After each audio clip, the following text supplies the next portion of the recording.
Good evening, everybody. What you're watching right now is Air Force One as it has just landed at Palm Beach International Airport. This is live. President Trump is coming down here to South Florida. He's landing here, then he's heading over to Mar-a-Lago. I'm not sure if you saw earlier, which I will be showing you, Marco Rubio is with him. So if the fact that the president is coming down here to Palm Beach and he's going to be here for a couple days with really nothing on his schedule, who knows what's about to happen. But in any event, I'm going to let this play out for a while, and maybe he'll take some questions when he gets off the airplane. But I'll start the show right after this is concluded.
It's Dan Scavino.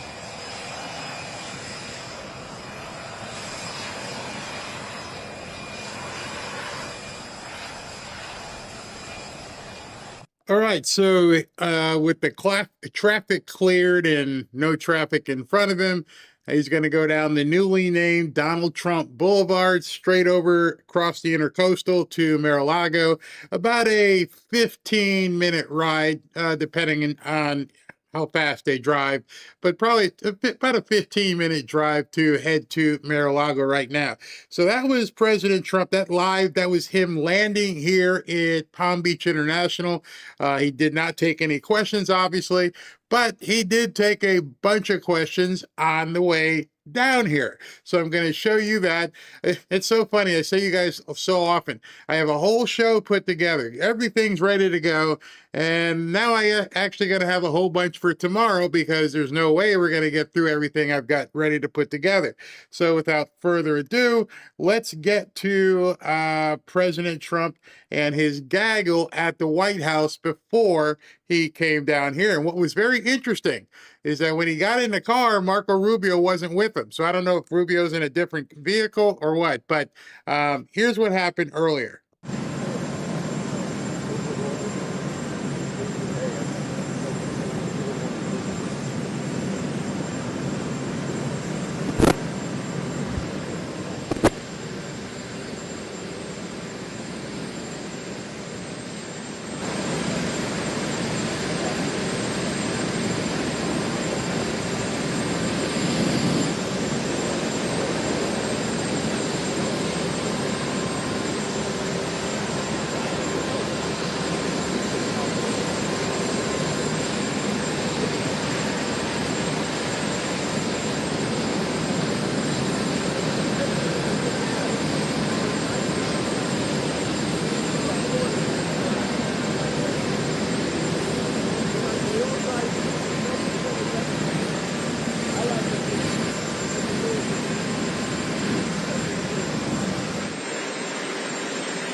I thought I'd bring our great Secretary of State out, and he is doing a fantastic job. So we have Marco.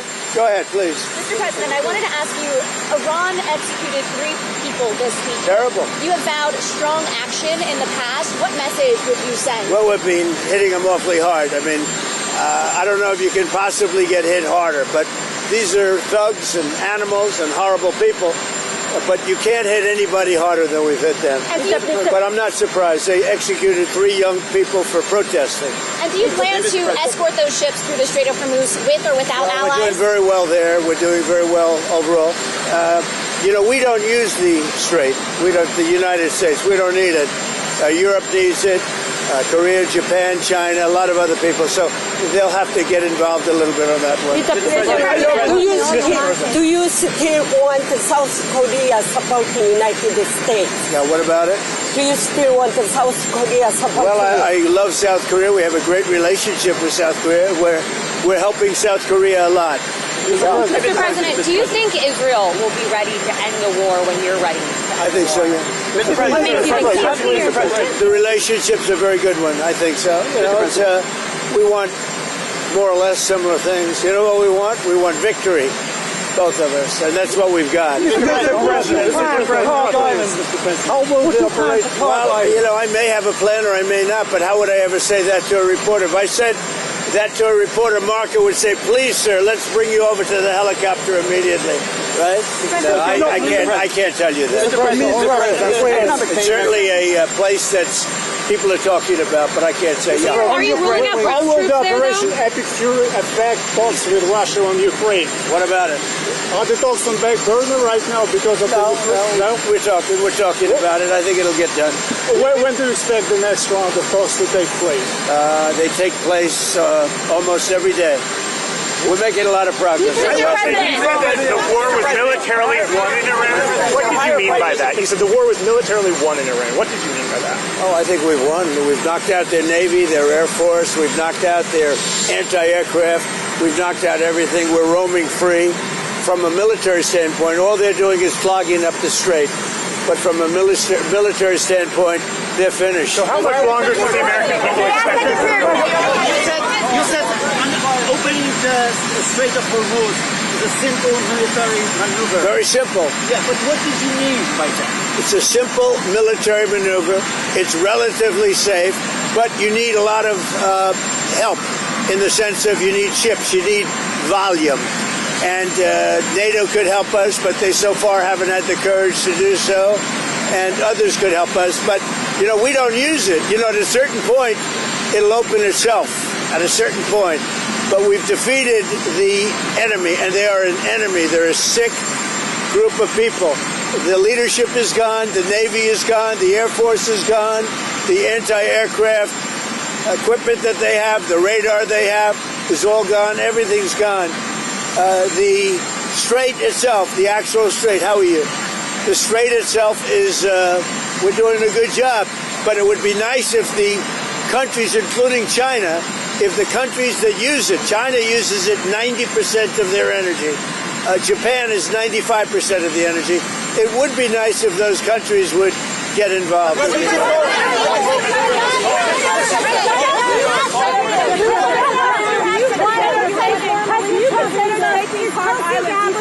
Job still safe at CNI? What? Job still safe at CNI? And have you spoken to that guy? I thought she did a good job yesterday, actually. Can I jump in for 1 second? Somebody in the chat earlier had questioned that somebody told them that Tulsi Gabbard was getting fired. They were on another podcast somewhere, and somebody was like, Tulsi's on the outs. In case you couldn't hear it with the helicopter, somebody just asked the president, what's up with Tulsi Gabbard? And he's like, she's doing a fine job. So that's all I can say. Somebody asked me, Barry, what do you know? That's what I know. That's pretty much it. Europe, Lindsey Graham has asked for you to reconsider the American bases in Spain, in Germany, after what they have done in the Strait of Hormuz. What's your take? Well, it deserves. He's right about asking that, and I think NATO's gone down a long way because they haven't. I mean, they should be helping with the Strait. They get much of their energy from the Strait of Hormuz, and if Lindsey Graham said that, and don't forget, he was the big NATO guy for a while, and now he's not.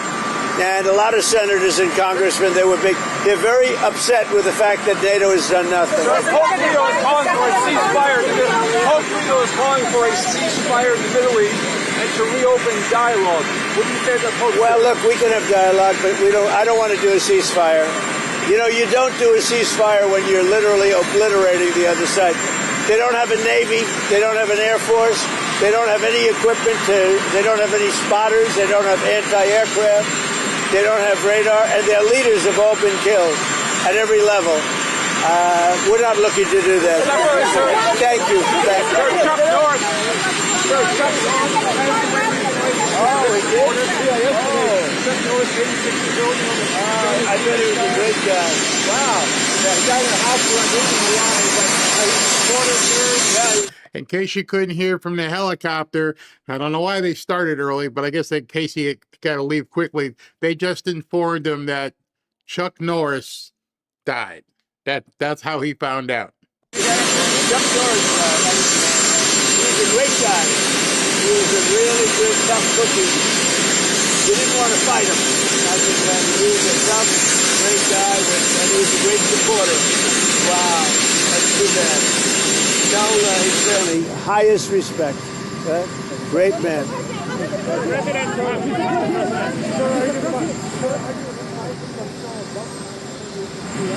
I know him. I get along with him great, and I probably would actually. Do you want to make a deal with him?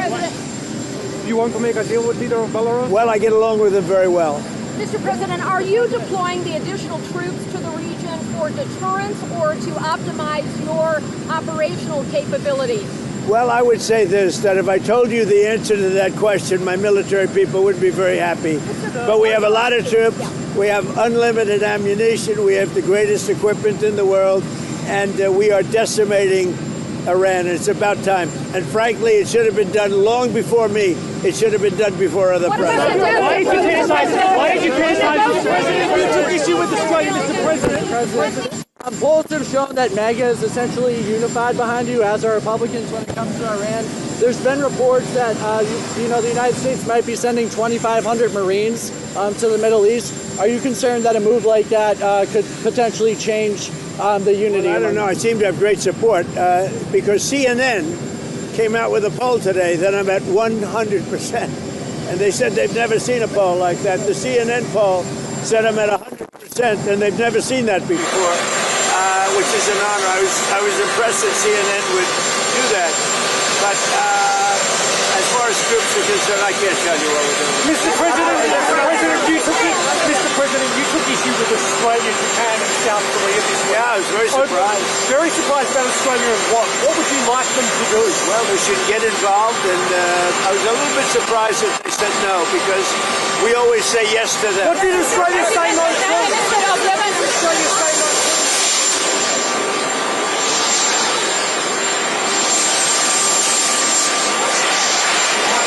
Very late response. Surprised. They were really pretty much our first ally, all over the world, first ally, and they didn't want us to use the island, the so-called island, which for some reason they gave up rights to it, and I was a little surprised at the UK, to be honest with you. They should have acted a lot faster. I have. They should have acted a lot faster. Let's go, baby. Did you see that your former press secretary, Sarah Sanders, was asked to leave a restaurant by staff who felt threatened by her politics? Well, her politics are right down the center. She's a good person, and that shouldn't have happened. Where did that take place? Here or in Arkansas? In Arkansas. Wow. In Arkansas. That's very surprising. I love Arkansas. I won that state by so much. I think that Sarah's going to be just fine. But it's too bad. She's a good woman, Sarah. The price of oil is way up. Stock market is down. It's going to go up. It's going to go down. No. We're not giving a nuclear weapon to terrorist thugs, and we're knocking the hell out of them. Their Navy's gone. Their Air Force is gone. Their leaders are gone. Their anti-aircraft is gone. Everything's gone. And no, I expected worse, actually. I thought that oil prices would go much higher when I did this. We just set every record in the book with Dow, with the S&P. Dow hit 50,000, S&P hit 8,000, 7,000, and at levels, at speed like nobody's ever seen before. But I said I have to go off of that path, and I have to take a little journey. We have to get and he would agree, but he's not going to say it. And this is not St. Patrick's Day, by the way. What are you doing with that tie? But we had to go off on a circuitous path and take care of business, and we are in the process of doing it, and I'll tell you, I think we're weeks ahead of schedule. My Secretary of State is very happy. You have a question for Marco? Yes. How soon President Trump said this week that he can take Cuba?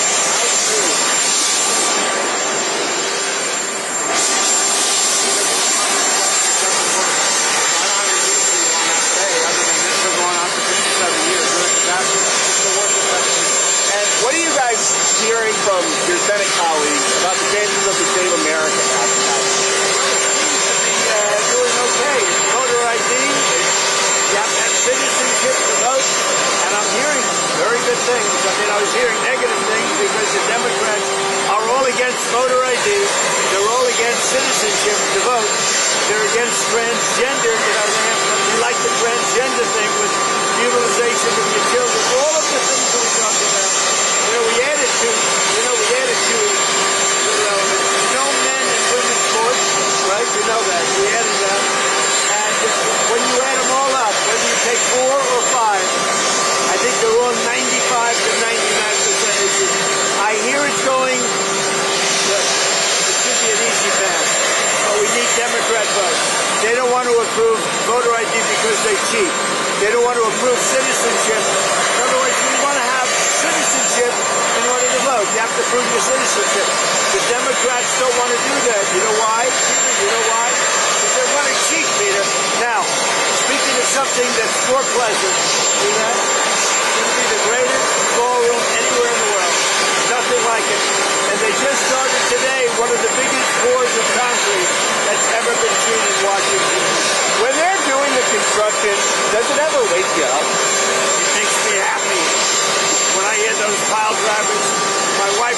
love it, but I love the sound. I love the sound of concrete. I love the sound of pound. Mr. President, how are you, Mr. President? One question. How are you? How are you?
So I'm going to cut in now because we already know how it pans out because we just saw him land. So everything went smooth. He didn't take any questions. Just went on the airplane, jumped on it, came down here, and landed in Palm Beach. Before I begin, I just have to say something. And I think you guys really, you realize at this point in this little corner of the interwebs, I don't give a shit what anybody else says. I don't play the rumor game. I don't even invest my time into he said and she said and they said, because by now, every single one of you should know these people just say stuff. And if you say something 100 times and if you're right a couple times, then you're going to say, see, I knew. But in reality, they don't know jack. I'm going to prove it to you. Every single one of you right now, it is 6:29, 6:30 on March 20th. Tell me what's going to happen over the next 2 days with President Trump and Marco Rubio, and we will convene on Monday and see if you're right. Tell me what other people are saying is going to happen over the next couple days, and then we'll convene and see who's right. The bottom line is, until it's confirmed, I don't play in that lane. I will never play in that lane. I would not repeat that kind of a rumor. I'll tell you if I have an opinion, and my opinion with Tulsi Gabbard is I don't have one. If he said, hey, she did a good job yesterday, which is exactly what he said, talking about the hearing, then it's up to him. That's up to her. If she wants to resign, if he wants to get rid of her, we'll find out soon enough. There's no reason to speculate tonight on a Friday night at 6:30. You're gonna know. You see, I try to approach things completely different. I try to show you actual things people say, and then, give you my opinion or some sort of insight that I think might be happening. But I'm telling you, it's insight because nobody's calling Barry and said, hey, yeah, we're going to get rid of Tulsi this weekend. Okay, that call isn't happening. There's nobody in the chat where that call is happening. There's nobody on X, unless it's Pete Hegseth, because he does have an X account, or John Ratcliffe. But other than that, nobody's getting that phone call. That being said, we are going to have a bunch of fun tonight. I think we're going to have fun. So you heard President Trump. He is here. He's ready to go. SV is here. He's got probably some breaking news to talk about. But But before I get to him or anybody else, I mean, you guys, you throw me off sometimes with these comments, and I just don't know how you expect people to react to this stuff, because I don't know how to react to a rumor. I don't know how to use the time up to just talk about something none of us knows. You know, one of the only things we know about today is Chuck Norris has passed. Great guy. He seemed, I never knew him, so I can, even that is just a rumor. Everyone I've seen talk about him says he's a great guy. I do know he was tough as hell. So whatever took him, God bless Chuck. He's gonna kick some butt in heaven. All right, real quick, let me tell you about tonight's sponsor. If you're over 40 and recovery keeps getting harder, it's not just age, it's what's happening inside your cells. As we get older, NAD plus levels naturally decline. NAD plus is critical for cellular energy and muscle recovery. When it drops, muscles repair slower. Strength gains stall, and muscle loss becomes a real concern, especially if you guys have not done any testing to see where your testosterone level is and how it's affecting you moving forward as you get older. Peak NAD Plus is designed to support your body's NAD production, not for pumps or stimulation, but for what happens after the workout: cellular energy, repair, and recovery. It uses a patented NAD3 blend with ingredients like niacin for NAD plus support, theacrine for cellular energy without stimulants, and wasabi extract for antioxidant protection, and sea buckthorn for cellular resilience. About to go get some of that, wasabi in a little while after this show. This is about giving your muscles the cellular tools they need to recover and adapt, especially as you age. Stack Peak NAD Plus with Blood Flow 7, and you cover both sides: circulation to the muscles, cellular recovery inside the muscles. And if maintaining muscle, recovering faster, and staying strong on a long-term basis matters to you, don't put it off. Check out Peak NAD Plus at the link in the description and start supporting you. Right about now, there's probably some of you going, thanks for the song. Thanks for the bringing back memories, but what the hell does this have to do with news?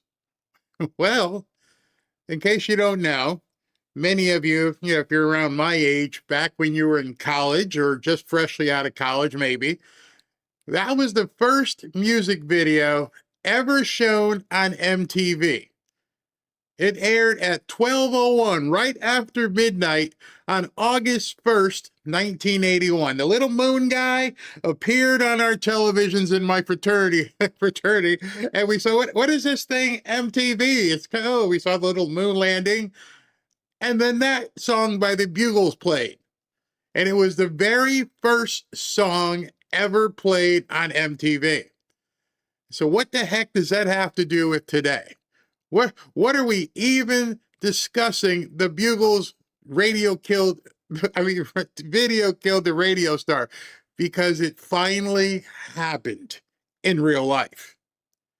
There's Sirius, and many of us have Sirius in our car or in our house or out by the pool, and we hardly listen to radio anymore. I'm going to ask you a question right now. When is the last time you can remember turning on the radio? I'm not talking about Sirius. I'm talking about AM or FM radio to listen to NPR, ABC, CBS, or any of these stations. You see, television, streaming, what I'm doing right now, has killed the radio star. They're done. And it's happening under President Trump, and people aren't aware of it. Let me show you something that was posted today by the president and the CEO of CBS News.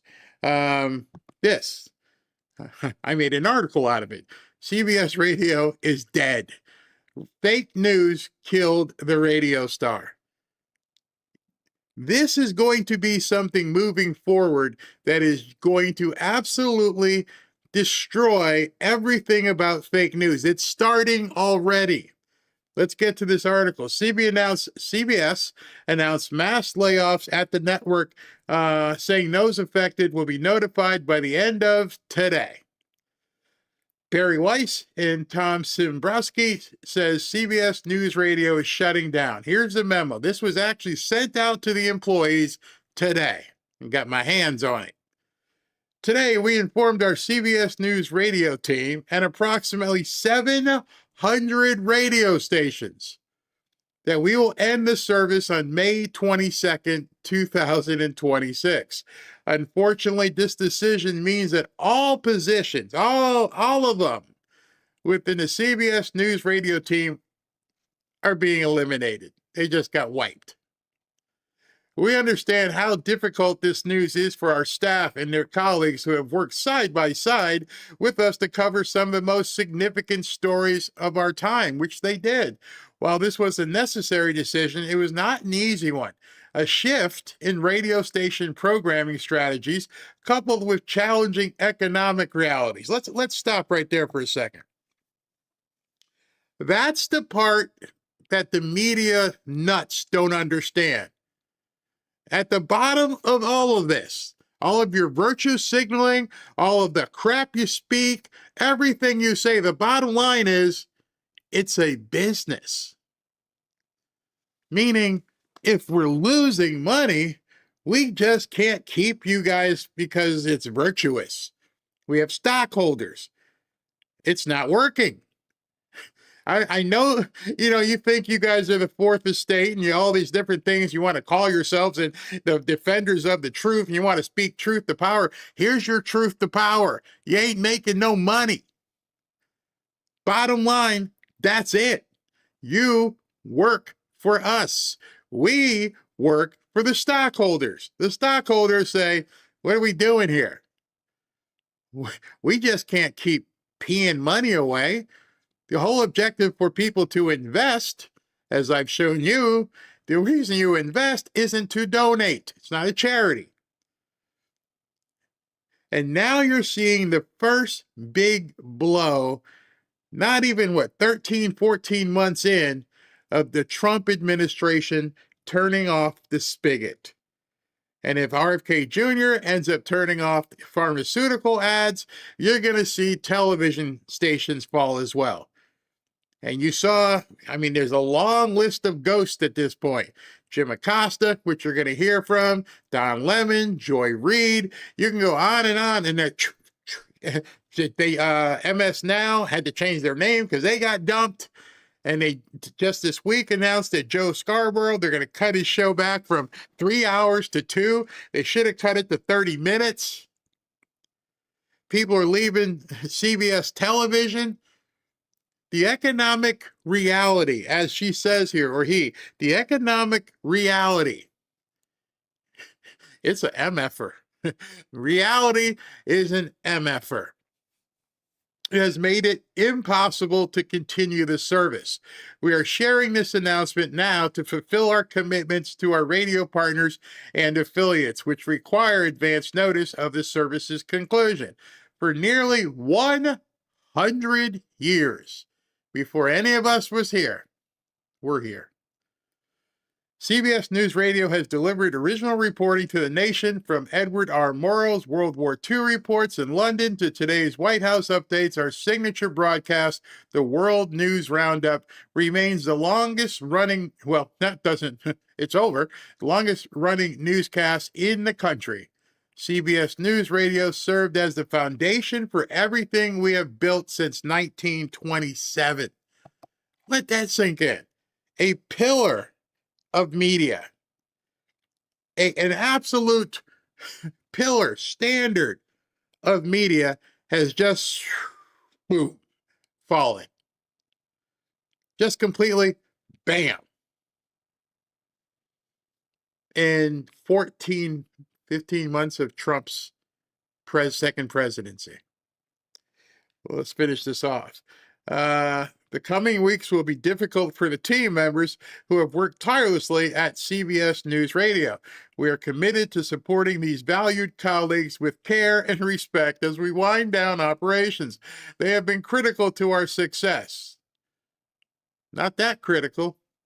As you said in the previous paragraph, the realities, the economic realities, tell you otherwise. We thank them and remain treasured friends and professionals. We thank them deeply for their contributions. Thank you for all your dedication and for the compassion you show one another as we move forward. Oh, they're going to show compassion, all right. Don't count on that. This is, I don't think it got enough play today. I don't think enough people understood it. And as President Trump was walking the Congo line outside of the White House, I just wonder how many of those people are thinking, am I next? I have no idea if I'm going to show up one day and get an email from the CEO like, we're done. Why are we done? We're doing a great job. People love us. You're not making any money. Zippo. We're losing money. It's not working. And on top of that, the hassles, the lawsuits, all of it, it's not working. And so now, as you also know, in case you don't, let me inform you, there's the Ellison family is out there looking to buy media outlets. They're looking to buy CNN and Discovery and everything else. They were bidding against Netflix, and Netflix is like, nope, we can't do it. And so now we're about, when I say we, conservatives are about to own the dominating portion of media. And these people don't like it whatsoever. But President Trump, again, I'm going to show you the speech he made today, but I don't know if everybody heard this part. Today, before this came out, and I'm thinking, man, this is a breadcrumb president. If you're not listening to him, you are missing things. I don't want to hear about the rumors because he gives us enough homework as it is. So I want you to listen to the message that he put out. Now, let me just show you this real quick, all right? So you know. This is the email that went out to, CBS employees. I got it at 12:07 p.m. I'm not sure what exact time it went. President Trump was on stage at 10:15, 10:30. And throughout his speech, we're going to play the whole speech. You can hear it, but not enough people heard this. So after what you just saw, listen to what he says right here. I also want to thank FCC Chairman Brendan Carr, perhaps the most powerful man in this room. You are doing some job. He's trying to keep the fake news, he's trying to make the fake news real and respect it again, which is not an easy job, but you're doing a really amazing job. First time that's happened in 25 years. So I congratulate you and everybody in the room. Everybody in this whole country is watching what you're doing, and we appreciate it. And I sit back sometimes and I'm like, I just didn't see this. I literally did not see this happen. And then bam. So now every single one of you, if you didn't see the speech this morning, I'm going to play it for you, but he's in the middle of talking about football.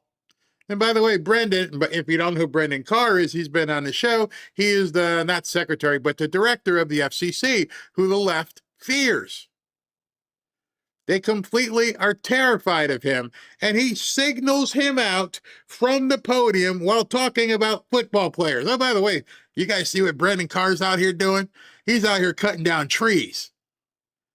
He's out here making these people squeal. And everyone in the audience was like, yeah. I don't know what the boss is talking about. Okay. I didn't know what he was talking about. And then concurrently, while that was going on, Adam Schiff and the Democrats were holding a hearing because they knew what had just happened. I'm like, you can't make this up. I got to show this tonight. It's a Friday night. It's a good time for us to talk about this because, OMG, listen to this. What should it tell us about what will happen to CNN if the same management takes over that institution? So that was Adam Schiff asking, of all people, Jim Acosta, what does it mean if this new family ends up buying CNN, who I no longer work for because I couldn't make ratings when I was still an employee? So, Jim, tell us what's going to happen.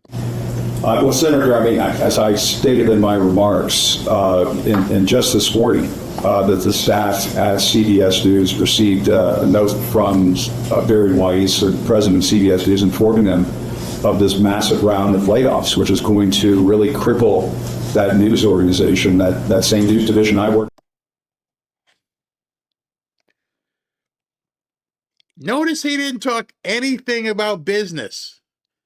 That what the first concern he had was it's going to cripple those news reporters. Oh, you mean the ones who are spreading fake news and aren't making any money for the corporation? Those people slit their own throats. Those people wanted to virtue signal, just like you do. And now you're worried because this is devastating for the news industry. The absence of truth is what's killing the news industry. The final Brendan Carr coming out here and chopping down these pillars because it's easy. They're dead trees. We're just exposing it. They're completely dead. The timber's falling off of them. And the only thing propping them up is somebody paying these people to continue blah, blah, blah, blah, blah, blah, blah. Now you got to come out here with the rest of us podcasters and make it on your own. Oh my God, I don't know what we're going to do. For many years ago, the same news division of Walter Cronkite and Dan Rather and Edward R. Murrow, and it is now under the ownership of a family that is very closely aligned with Donald Trump. And oh, so it's not the fact that they're firing everybody, that they're not, facing the economic realities. The problem is these big media companies are going to be under the auspices of somebody who's close to Trump. I want you to go back. You've seen the movie Bill and Ted's Big Adventure. Doodly-doo, doodly-doo, doodly-doo. I want you to go back to before November of 2024. Doodly-doo, doodly-doo. When you guys had the run of the field, did whatever you wanted, and nobody could question you. Remember you told us we had to wear masks? Do you remember at one point when on your network, Chris Cuomo said, don't listen to everybody else. We're the only ones who can tell you the news. We're the ones. You remember that? You remember how you lied on a daily basis? Every single day, every single hour, you lied. Who was running CNN back then? Oh, it wasn't anyone close to Trump. Who was it? Oh, it was people close to the Democrat Party. Oh, that's right. It was no problem then now, huh? Nah, none whatsoever. But now, oh my God. There are a couple of things that I think will happen. One is if this same family is allowed to own CNN, they will combine those two news organizations and we'll see another round of massive layoffs. That's what's wrong with him. Any other people in the audience? We're screwed. We are so toast. You got to help us. They're going to fire us all. Why are they going to fire you? That's what Adam Schiff should have said. What? Well, if you're doing a great job and you're a valuable employee for this company, why would they fire you? Oh, you're not valued. You're not bringing anything to the table. You're just complaining that the big fat salaries that all of you got used to, paying Rachel Maddow $20 million a year, you're worried that's all going to go away. That's the problem. We're not getting the big fat checks anymore. What about truth? What about the value of truth? Don't want to talk about that. Will put journalists out of work. It's not just the folks who are on the air, the photographers like the ones that we see here, producers who work behind the scenes. See, that's it. That's the problem with the left. It's all about this. The big corporation, you just eat it. You don't need the money. Call Elon, get a loan, do something. Just keep paying us all. Pay the cameraman, pay this person. You think any of these people would have done the same for, I don't know, anyone in the Trump administration? You think maybe somebody who worked 20 or 30 years and bought stock in the company, you're like, man, this thing ain't growing. I ain't making any money. I'm losing money. You think you'd give them a call and say, hey, sorry, John Dorse, we're going to do our best to see if we can get your stock to go up. No, we're worried about the cameraman. I can tell you from being in somewhat the business and seeing what went on in Washington, if you're good, if you got skills, there are going to be people who want to hire you. But you have to provide value. The Democrats never want to talk about providing value. It's all about me, pay me, and my friends here not going to have jobs. Maybe you should have a little caucus. All sit around and say, yeah, man, this isn't good. We need to change our ways. It's not working. The companies that are hiring us are losing money. Yeah, the whole virtue thing isn't what people want. I foresee in my crystal ball, all these panel shows are going to go away. Nobody wants to sit and listen to 4 or 5 people, and moan, whine and moan, I'll say, for an hour while they Trump sucks, yeah.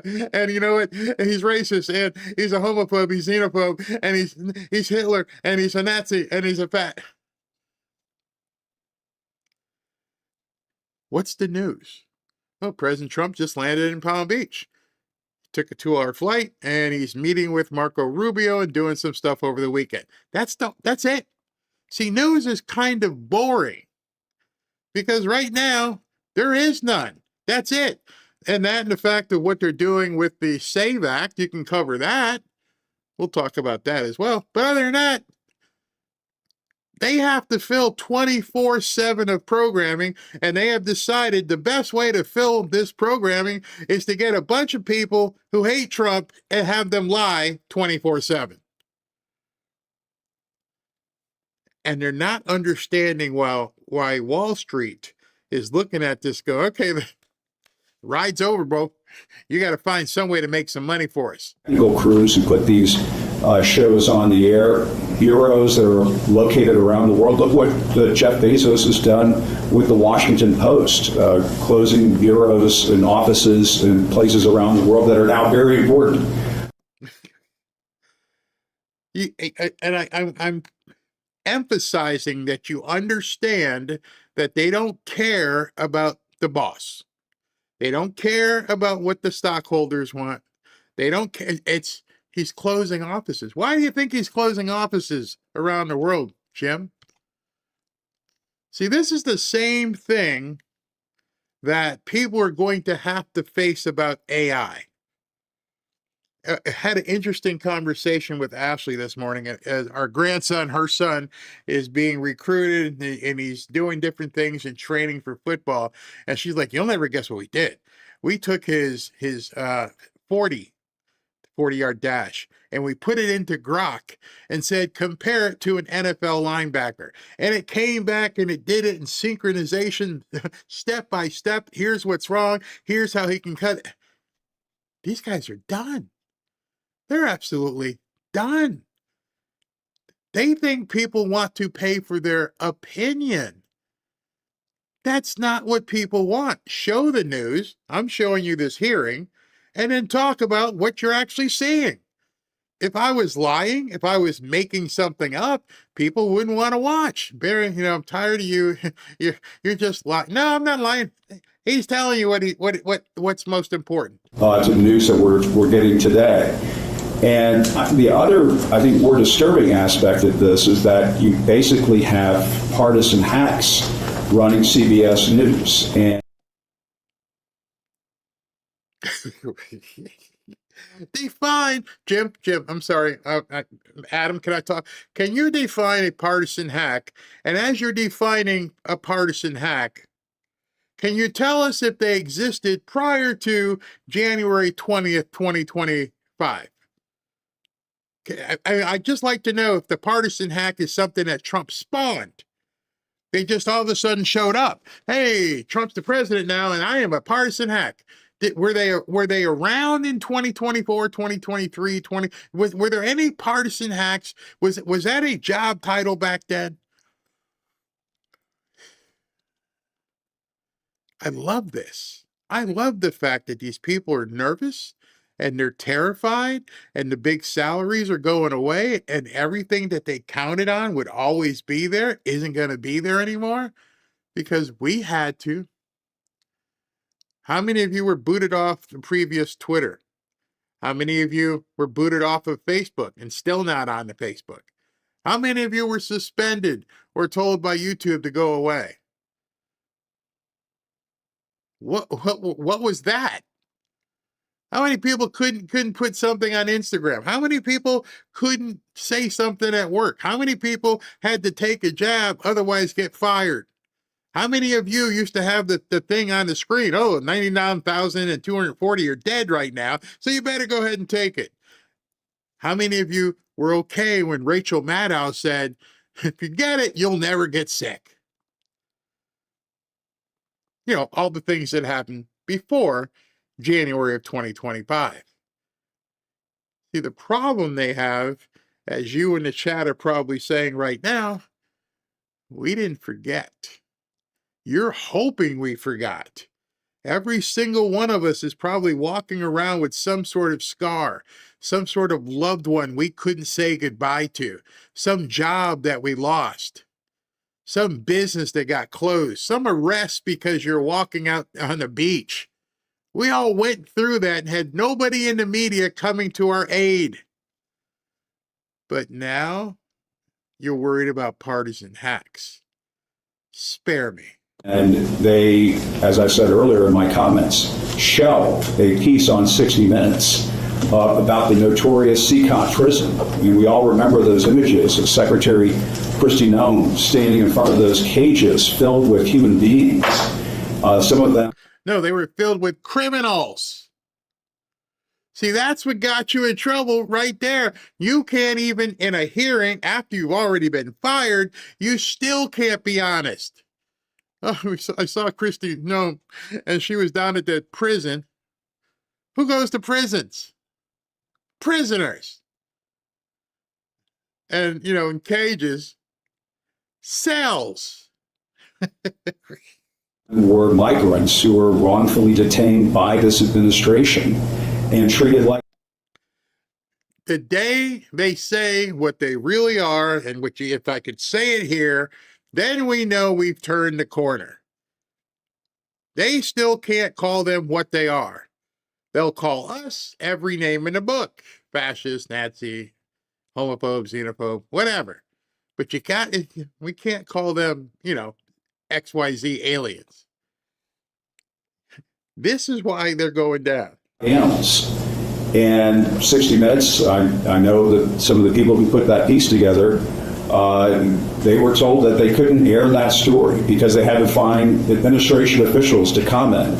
And those administration officials are available to comment at any given moment. And they eventually... See the people in the background? Do you know when I was in Washington, they're like, is this going to be recorded or is this going to be played? What time are you going to play it? Ashley has interviews booked for next week with a reporter who is in with the soccer team of Iran, and she was there firsthand when the women were getting, you know, corralled and chased. And so there's this thing in media, which Jim would know if he was being truthful. It's called an embargo. And an embargo says you can't release this story until Saturday morning at 10 a.m. That's called it, and you can look it up. You can look up and see what a media embargo is. It's done all the time, but the idiots watching this don't know, and they don't think you know. Now you do. Put that piece on the air, but imagine those kinds of editorial decisions moving over to CNN, the nation's 24-hour news network. I mean, those kinds of editorial decisions will send a chilling effect throughout that news organization. And Senator, I don't have to explain to you what the effect of that might be. We'll get into the business of having journalists self-editing, self-censoring programs saying, well, we better pull our punches here. We don't want to get in trouble with the bosses. We don't want to lose our jobs. Yeah, exactly. That is how it works. There are certain things I can't do that I'd love to do here because the people upstairs say, don't go there. Don't go there, Barry. If we're gonna push the button, you can't talk about the Tim Tebow stuff. No. Don't go into that Tim Tebow stuff. Whatever you do, I can't show anybody harboring, holding a gun. No, can't do it. Every single day we work under those auspices. Every single day that umbrella is above our heads. Every single day, wherever you work, there are certain things you've probably signed a social media policy at your job. Don't say these things. Don't say anything nasty about your boss or the company. If you do, you're going to get a pink slip. You see, these people are used to not having any sort of bounds. That's my First Amendment. As we said here many times, you're finally realizing your First Amendment has limits. It's always had limits. You just got away with it because you were a liberal hack. So everybody nodding their head. The problem is you're realizing the rest of the world has always had to live this way. I can't say anything I want. Not if I decide I want to turn these lights on and flip and be on YouTube. I can't say what I want. I can't even say what I want on Rumble. I can't do anything on Rumble just because I feel like it. They made me take down the Melania movie. There are limitations to free speech. People have to understand that. They're getting a taste of it now and saying, well, the boss, we got to clear it with the boss. I don't know. I've seen enough movies where that person used to be called an editor. You guys remember that? You can watch plenty of old movies. Hey, boss, hey, Mr. Editor, I'm going to run this story. Not today, you're not. That's going to be, I want 2 more paragraphs for page 1. You've seen the movies. How did we get so far away from actual media? And understanding there used to be a editor. There used to be things called program directors. A program director is the person who decides what songs are going to play, what time we're going to do the news, what time the ads are going to run, how long the ads are going to be. Oh, wait a minute, there's somebody who's going to determine the traffic in terms of when the ads are get inserted. I worked at an advertising agency. I worked at a radio station. I know both sides of the game. These idiots are pretending to people like they don't. And that affects the news and information that everybody receives today. And so, there's a lot of talk of busting up big tech. I think we're going to have to start having the conversation about busting up big media. Now, in 2026, we got to have the conversation about busting up big media. But it was fine in November of 2024. It's just now. We can't have these big media companies. I'm sitting under the umbrella of a big, giant media company right now. If this big, giant media company, tech company, whatever you want, is to be broken up, what are you actually hoping for? This was on C-SPAN. If you really want these big companies to be broken up, what are you actually saying? And if you follow and you've been listening to this, you know what they want. They are advocating for censorship.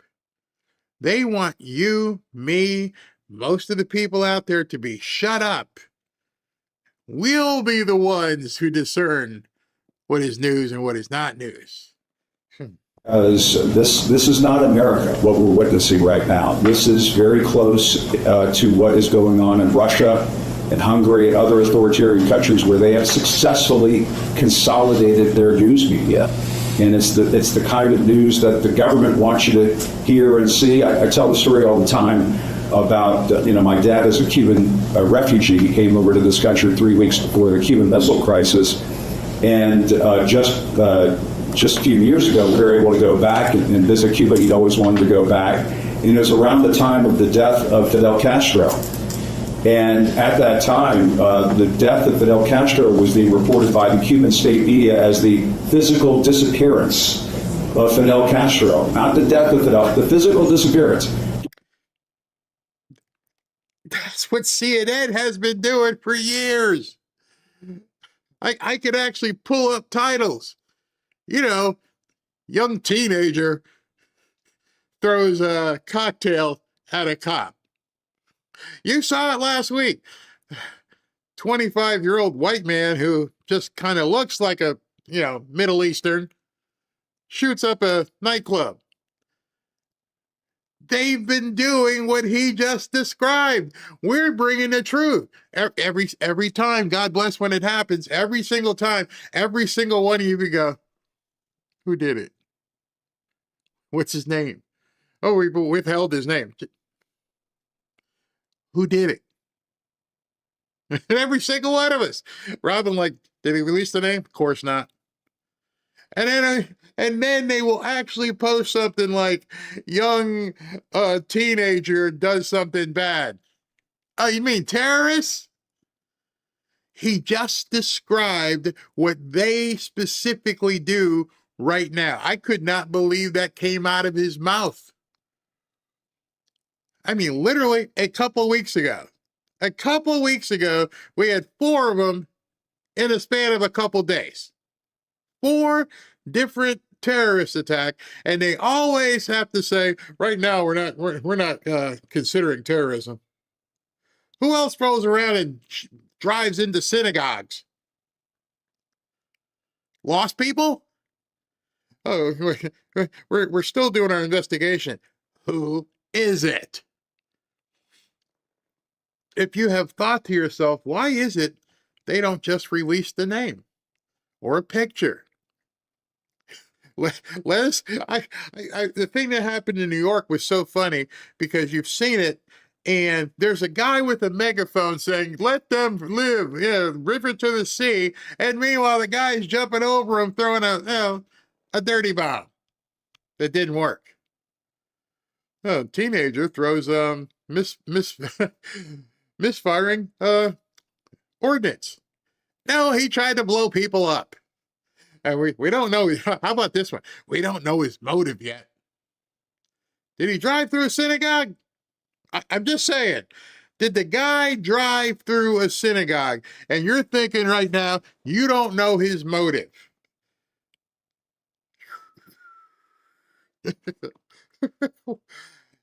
They are the enemy. And they're realizing we're cleansing them, and they don't like it. Let me finish this. We want that kind of news in America. My dad didn't come to this country, so this country can become like Cuba. And I thought to myself, I had to put that song together with this because they're done. Fake news killed the radio star. Fake news is going to kill the TV star. They're all instead of sitting in there nodding your head, they can't even pull up a mirror. Do a selfie. Have I done this? Have I euphemized about somebody who drove into a synagogue? I don't know. Anybody? Have I euphemized and said to myself, I don't know what the motive is of this person who did this stuff to these little girls. I don't know what the motive is. He went into a gay nightclub and who does it? Oh, there was a Christmas parade and they drove through the parade. Who does it? The fact of the matter is they've been euphemizing since I don't even know how long. But the good part about it, all the way back to the beginning of that video, President Trump said, Brendan, you're doing a good job. And at the time he said it, I had no idea what the hell he was talking about. I don't know if you understood what he was talking about. And that's the kind of thing he keeps doing. And you have to listen to what he says. And if you don't understand, go, wait. Is that a comm? What exactly do you know, Mr. President, that Brendan Carr from the FCC he's doing a great job. More to come. Oh, and then this happens. Wow. All right, I'll be right back in 90 seconds. Wow.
back to Fanfare with Barry Cunningham.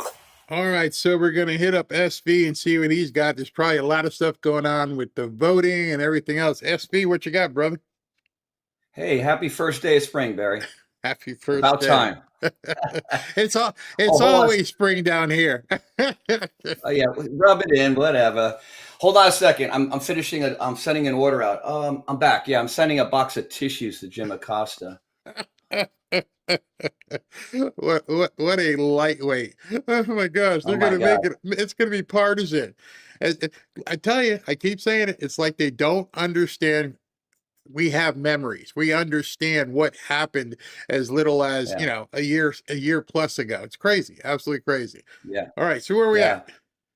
at? Well, I have a question for the chat. What is the definition of insanity? Doing the same stuff. Oh, I'm sorry, you said chat, not me. So I won't Well, you answer. can add. That's fine. That's fine. Doing the Do- same thing, expecting a different result. Well, Right. here you go. You would think they would learn. Just in, U.S. military evaporated another boat suspected of narco trafficking operations in the Eastern Pacific. Boom. So somebody decided they're going to get in a boat. I mean, these people are just living crash test dummies at this point. They probably put it Crazy. on autopilot and just have the guy strapped to the boat. I can see that. That makes more sense. Because Oh my there's goodness. either that or you owe a debt, and they're like, if you make it, either way, we'll pay it off your debt, and if you don't make it, your family's free. I mean, so you strap in and go, all right, let me head in this boat, and boom. And speaking of crash test dummies, we got Bernie. He's on a video here I see from Mario complaining about Bezos investing in robots like automation isn't inevitable.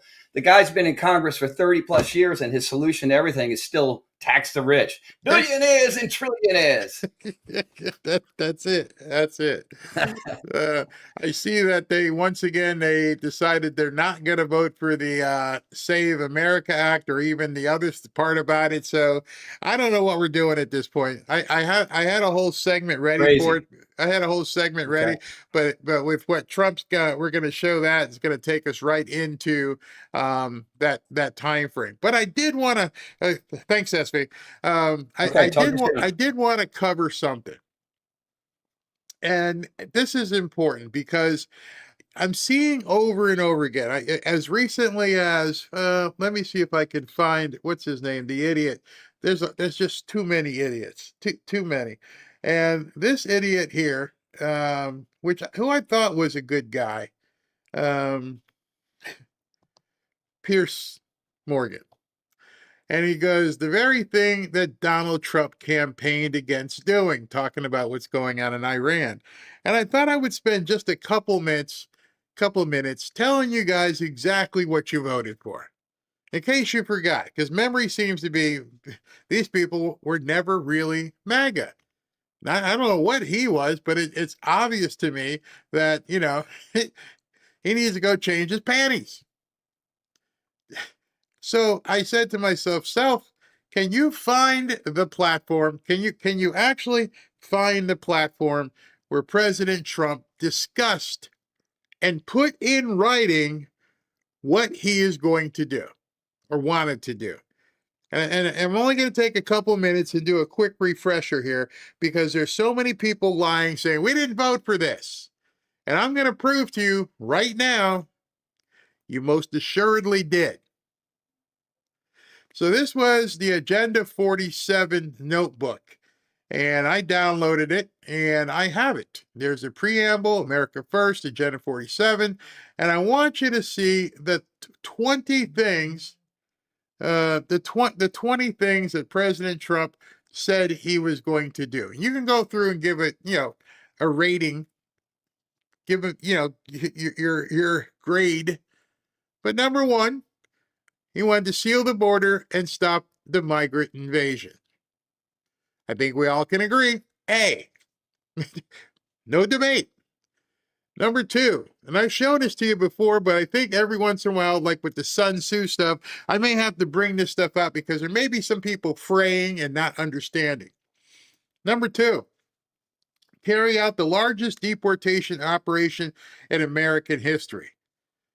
Now, he doesn't say there the largest deportation movement that Joe wants, doesn't say the largest deportation operation that Jill wants. He says the largest deportation in American history. Ergo, have there been bigger deportations than what he's doing right now? And there may be, but then you count how many of them there were. And then put an asterisk because he's not done. See, that's the thing. Hey, well, 1972, yeah, but that was it. You're done. Well, take the number, what he's done right now, including the people who have self-deported, and then put an asterisk and say, I'll check back in another year. So we can say incomplete on that one. Number 3, end inflation and make America affordable again. Some people say no, some people say yay, but most people will say things are affordable, but if they don't, again, work in progress. So we'll go with an incomplete on that one. I will. Number 4, make America the dominant energy producer in the world by far. That's an A. We are net exporting. Nobody has what we have at this point. In little over a year, that's already an A. What's number 5? Stop outsourcing and turn the United States into a manufacturing superpower. That's what he's doing. You see all the companies coming in and investing. And they're putting money into here and they're manufacturing. He and J.D. Vance keep doing speeches at these plants. And these people are like, we're killing it. We got to run 24/7. So I say yes, but you might say incomplete. That's okay. He's still a work in progress. Number 6, large tax cuts for workers and no tax on tips. Yep, that has happened. So we can grade that one. What's number 7? Okay. Defend our Constitution, our Bill of Rights, and our fundamental freedoms, including freedom of speech, freedom of religion, and the right to keep and bear arms. Yep, doing it. Now, let me see if I can make this bigger, because I want you to look at number 8. Number 8. You ready for it? Oops, I've got to move it over 1 second because I made it bigger. Number 8. Prevent World War III, restore peace in Europe and in the Middle East, and build a great Iron Dome missile defense shield over our entire country, all made in America.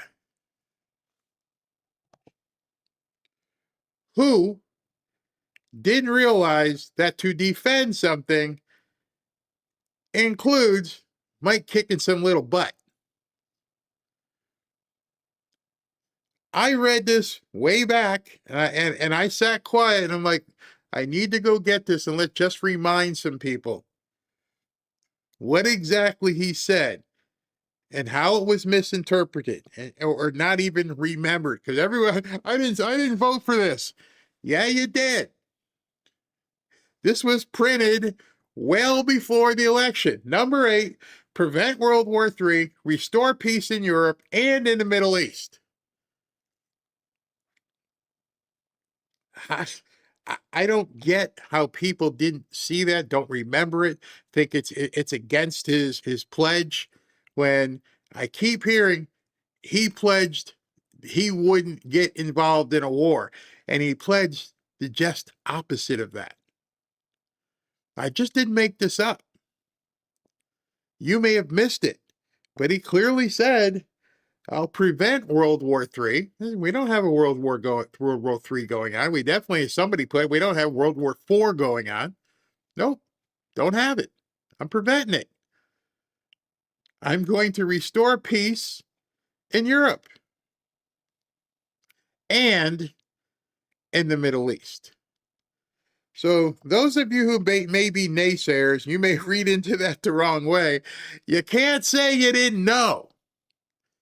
And all the people on X and everything else, he said he wouldn't do it. That's not what he said. I'm telling you right now, my number 1 job as a husband, beyond providing, number 1 job is to keep that woman safe. you should know, and bad guys should know, that if you try to do something that's trying to hurt her, I'm going to take you out. It may seem over the top. I may pound you into submission and oblivion. At that point, it may seem more offensive than defensive, but I need to let you know, don't do it. Whether we're out in public, wherever it is, my job is to make sure she's defended. I'm not looking to start something, but I will do everything possible to finish it. So right now, as you are reading this to yourself, and you're like, did he really write that? Yeah. Yep. As you see it now, prevent World War III, restore peace in Europe and the Middle East, and build a great Iron Dome missile defense system over the entire country. So, ergo, what people are saying is they didn't listen to him. They didn't believe he was serious. I'm pretty sure Israel is in the Middle East. I'm pretty sure Bahrain and Qatar and I'm pretty sure they're in the Middle East. Surprised? You see, when I've told you this president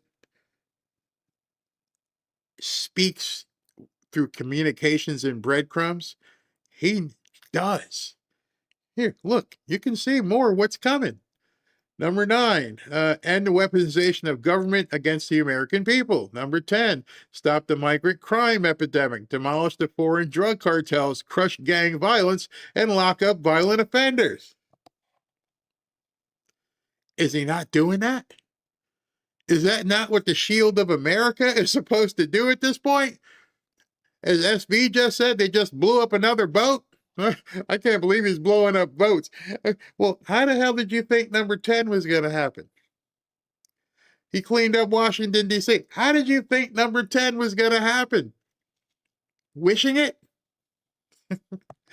Oh, let me continue. Let me scroll the page really quickly here. Number 11, rebuild our cities, including Washington, D.C., making them safe, clean, and beautiful again. Was there, saw it myself, could not believe how Washington, D.C. looked. He's calling his shots. You voted for a president who told you what I'm going to do.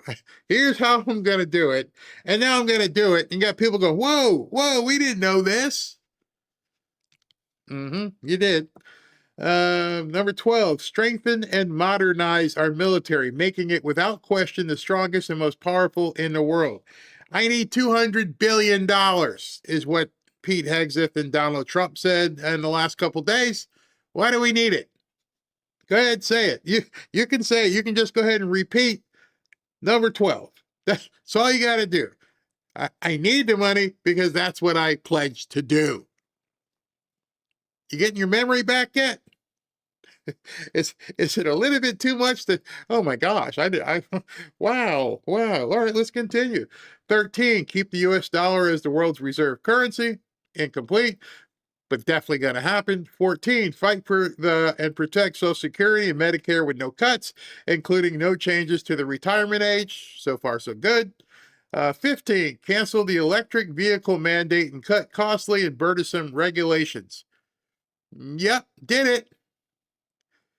16, cut federal funding for any school pushing critical race theory, radical gender ideology, and other inappropriate racial, sexual, or political content on our children. Yep, did it. Getting sued, having judges freak out, doing it. Where did I leave off here? Number 17, 17. Oh, wait a minute, 16, cut federal funding for any school pushing critical race theory, radical gender ideology, and other inappropriate or political content on our children. 17, keep men out of women's sports. What do we got here? Number 18, deport pro-Hamas radicals and make our college campuses safe and patriotic again. Anybody follow up on what happened with Harvard today? And how, I think it was Harvard, and what Harmeet Dillon did to, I think, like I said, I think it's Harvard. Go look that up.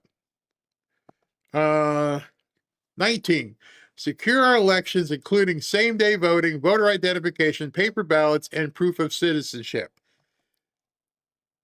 Yep, that's what he's trying to do right now. Number 19. And at number 20, unite our country by bringing it to new and record level of success. Not there yet. But here's what I want to tell you. It is March 2026. He got into office January of 2025. And that 20-step list that he published way before he got elected, he's almost through all of them. It's sitting right there for everybody to take a look at. It's just wondering why people don't realize he's been calling his shots. Here's what I'm gonna do. You know, I don't know, but I think maybe you needed a refresher as well, because the onslaught from idiots is way too much. The amount of people who are complaining and whining and saying, I didn't vote for this. Well, did you vote for that? Yeah. If you voted and you voted for President Trump, you voted for everything you're seeing right now. That's why I'm not I'm not wavering, is because I've gone through this. You can see this is a PDF. I've got it right here with me. I've had it the entire time.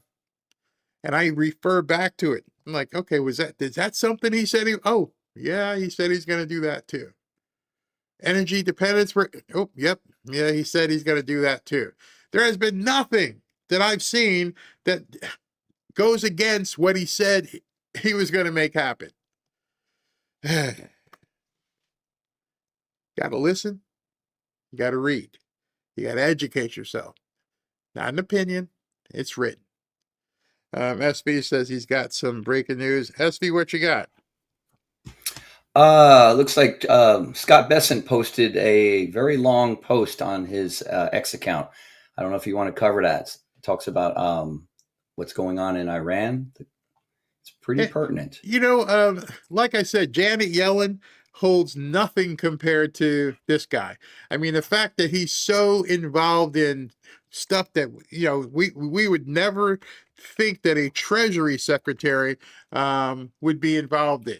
So let me pull it up so everybody can see it. Was that, oh yeah, 23 minutes ago. All right. Thank you, SB. Yeah. Wow, you're right. There you go. This is long. Yeah. I mean, it's really long. So I won't read the whole thing because you guys can do your homework. Iran is the head of the snake for global terrorism, and through President Trump's Operation Epic Fury, we are winning this critical fight at an even faster pace than anticipated. In response to Iran's terrorist attacks against global energy infrastructure, the Trump administration will continue to deploy America's economic and military might to maximize the flow of energy to the world, strengthen global supply, and seek to ensure market stability. Today, the Department of Treasury is issuing a narrowly tailored short-term authorization permitting the sale of Iranian oil currently stranded at sea. We're taking their oil. At present, the sanctioned Iranian oil is being hoarded by China on the cheap, but by temporarily unlocking this existing supply for the world, the United States will quickly bring approximately 140 million barrels of oil to global markets, expanding the amount of worldwide energy and helping to relieve the temporary pressure. You guys can read the rest, but I showed you something from Scott Bessent yesterday when he was talking to Maria Bartiromo. This was coming. They called their shot once again. And he said, we're going to have like 150 million barrels of oil. It's going to, so here's the thing that you have to realize. It's 7:30 on a Friday. The news is gone. I think oil may trade 24/7, and that might be something to look at in terms of oil pricing today. To see, you know, silver and gold markets, I think are closed right now. Let me see the oil prices live. Yeah, so it's at 98 right now. Watch what happens over the next 48 hours. No, and there's no coincidence that he did that just as President Trump landed here in Palm Beach. All right, so I told you I had it. I'm not going to jump in too much here. I want you to see President Trump. Where is it? As he talks to the cadets at Navy. And obviously, as you heard earlier, when he talked about Brendan Carr, he just doesn't talk about football. Let's take a listen.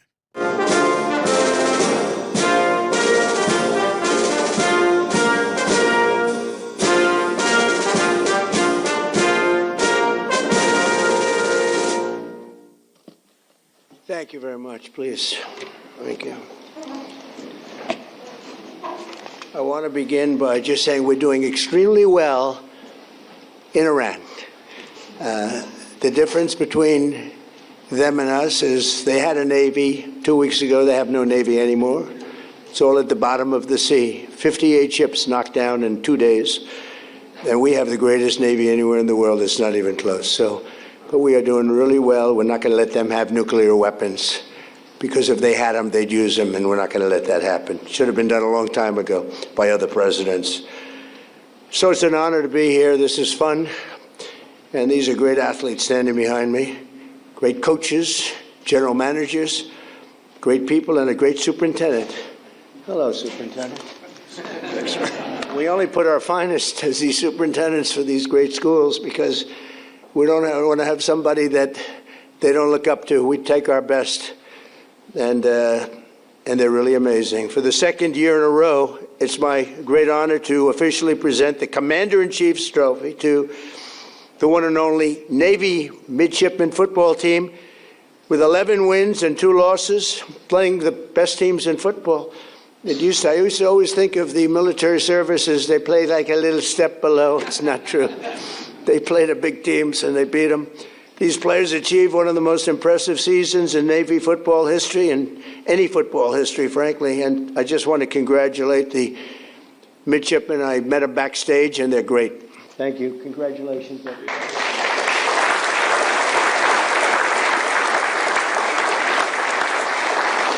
You know, when I mentioned the Navy that we just destroyed, I said, "Are they good ships?" "Yeah, they're great ships." Then I said, "Why didn't we save them? We could have used them ourselves." They said the difference was they didn't know how to use them, right, General? They didn't know how to use them. They had no idea.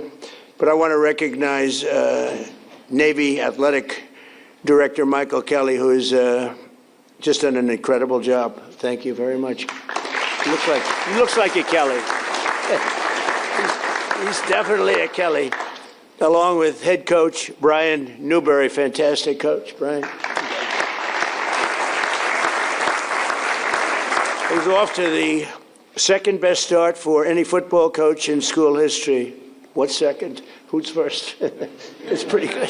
That must have been a Roger Staubach here, maybe, or something. Because I tell you what, I got to watch Roger Staubach, and he was something. He was like, I had to say, I've said it, and some people were insulted by it, but it was like a man playing with children. He would single-handedly win those games. It was incredible. Thanks as well to your superintendent, Lieutenant General Michael Borg-Schulte, who is an accomplished Navy linebacker, a very good one, back in the day. We're also pleased to be joined by Secretary of War Pete Hegseth. Now, I don't know if Pete's here because I actually told him he had an option, be in the sit room, you know, the famous situation, or be up here. And if it's okay, I told him, but I think he has 2 very beautiful sons up here, to the best, Boone and Jackson. Are you 2 guys? Well, I told your father, just be in the situation room. We're okay with that, right? I think so, right, Coach? Coach, I think you're okay. So Boone and Jackson, someday you'll be on this team maybe, right? Would you be on Navy, Army, Air Force? Which one? Take Navy. Just say Navy, okay. I don't want to get them in trouble. And your father's doing a fantastic job. And also the chairman of the Joint Chiefs of Staff, Dan Kane. So Dan is unbelievable, and I picked him for a reason because I was told it would take 5 years to beat ISIS by our television generals. You know, there's a big difference between generals, just like there is between coaches and everything else. They said, "Sir, 5 years," and I went to Iraq because I didn't understand why 5 years, and I met this general, and his name was Dan Kane. I said, "What's your name?" He said, "Raisin, sir." I said, "Really, Raisin? What is that?" "Raisin." "Oh, it's just my nickname, sir." "What's your last name?" "Kane."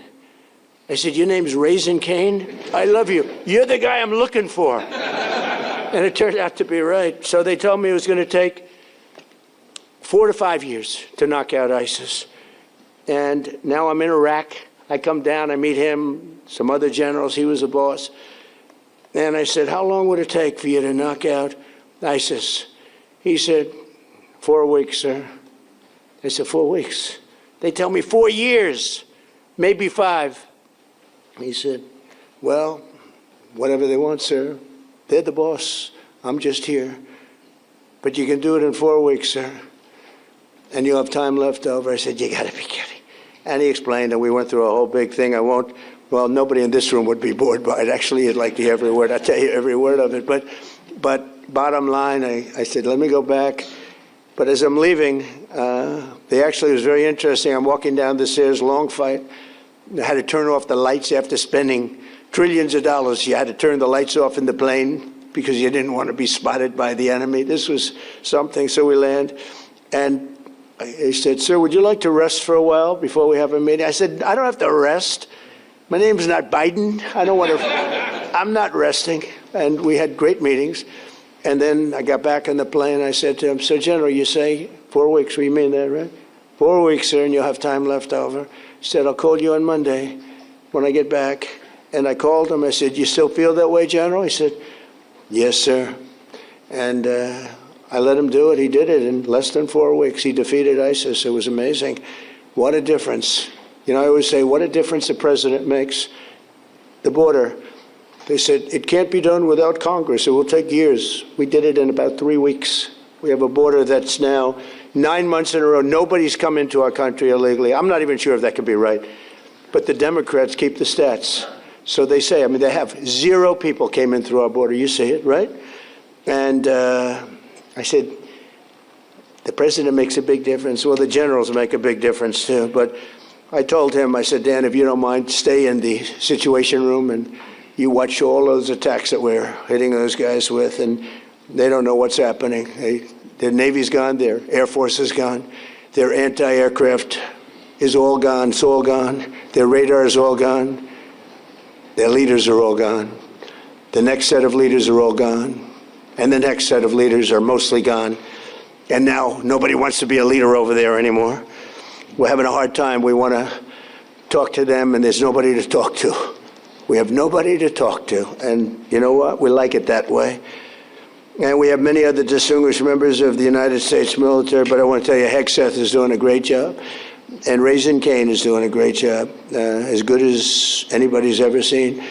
Don't forget, we had Venezuela. That was the beginning where people started to see the talent. I rebuilt the military and built it, frankly, including Space Force, but I rebuilt the military in my first term.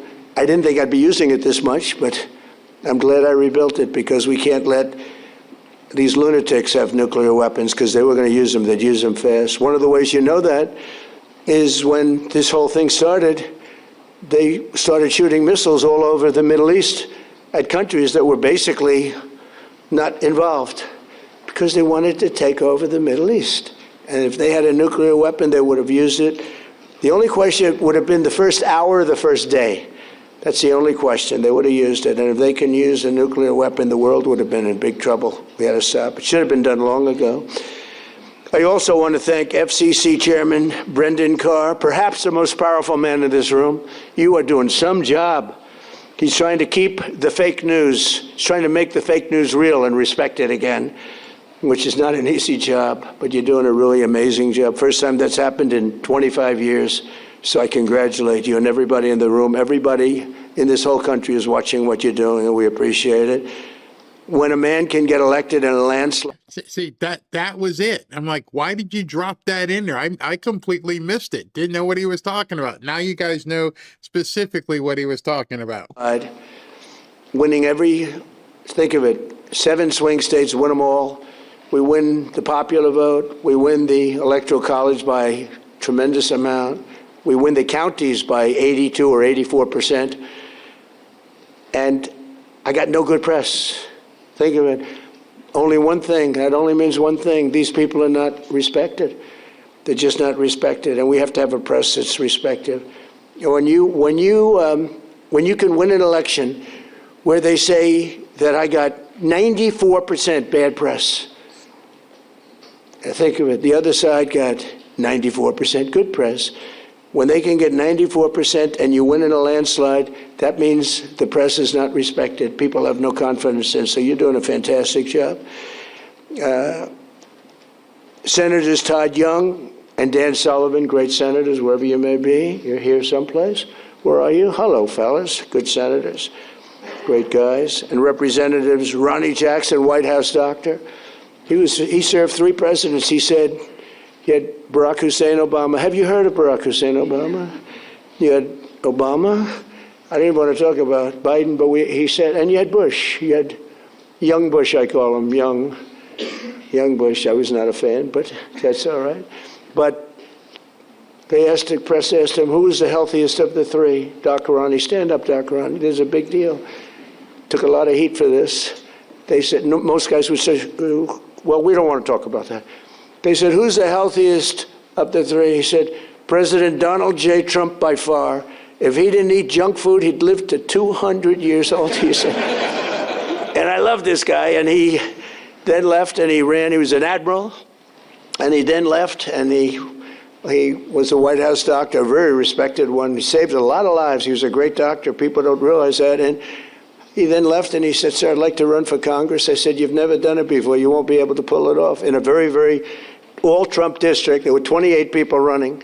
Man was retiring. He's been there for years. And I said, Ron, I don't know. It's going to be tough, but we'll try it, right? And we got him in. He blew him away. There was one man that was favored. He was a rhino. He was favored to win easily. And we wiped him out, right, Ron? And he's been a congressman. He's one of the most popular people in Congress. But I don't care about that. I just care that he was my doctor, and he said I'm the healthiest human being he's ever. Ronnie, am I healthier than these guys back here? Yes, sir. Okay. All right. See, this is why I like him. Also with Ronnie is Derek Van Orden, a fantastic guy, and members of the Naval Academy's Board of Visitors. Sean Spicer has gone on to great things, and Walt Nuda. Walt, where's Walt? Walt's become a very famous guy. He works with me, and he does a great job. Great, loyal, incredible person. And Sean Spicer, where's Sean? Where's Sean? Great job. And he's got a very successful television career going. What the hell do I get out of it? Well, you know what? I get nice statements. That's what I get out of it, right? Yes, sir. 100%. It's great. You've done great. Thank you very much. Congratulations. Those are really the people that are very much in charge of making everything work at the Academy. And the other academies, separate groups, a very important position. For the Navy midshipmen, 2025 was truly a season for the ages. You didn't just win the Commander-in-Chief's trophy, you made history as one of the greatest teams to ever wear the proud uniform of Navy football. Some uniform. The teams have gotten so good in the schools that I was able to get, and we're pushing it very hard to make it permanent, a military academy deferment policy. So, because you have some people here, you know, when I went on the field and I threw up a coin, I'm standing next to these guys, they were monsters. I said, look at the size of these guys. I thought they were supposed to be smaller. I thought you had sort of restrictions on size, you know?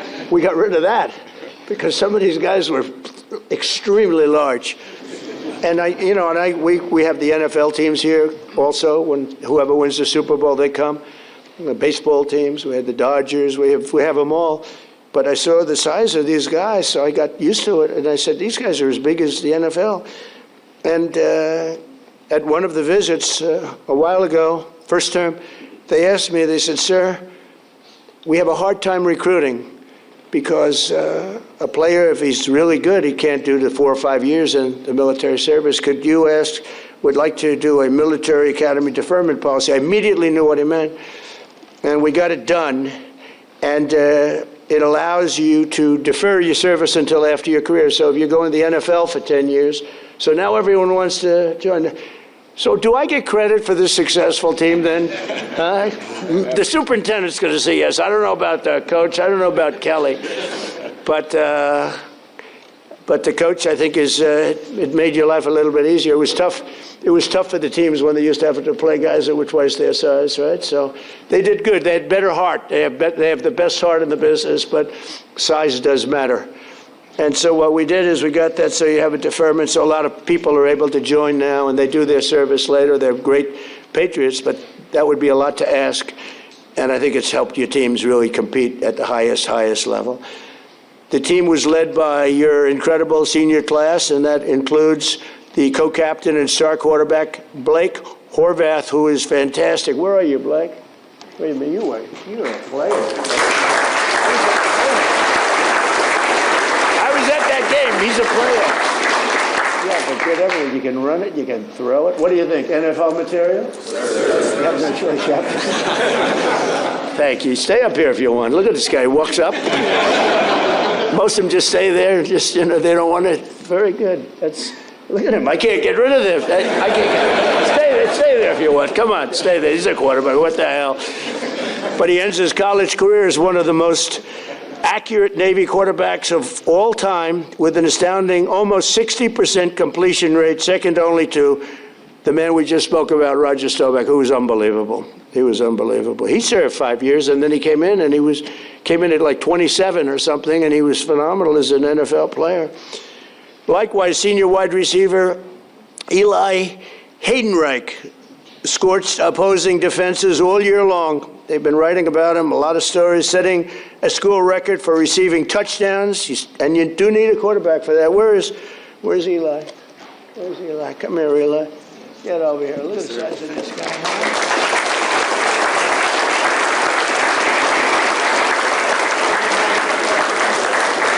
They're all saying he's got NFL. Pretty good. I see by the size of those hands you have no trouble catching that ball. Beautiful. And we're going to bring them down to the Oval Office. Nobody else. We don't have room for none of all these big shots that we have here. None of the senators, none of all these people. We're going to bring them down. We're giving them a special medal, a beautiful medal, a very expensive medal that if I see it on eBay tonight, I'll be extremely upset. All right, so we're going to all march down there later. Congratulations. Thank you very much. That's good. It's very nice that you say that. The whole team is pointing at you. Are you looking to go NFL if you can? Yes, sir. I'm hoping to.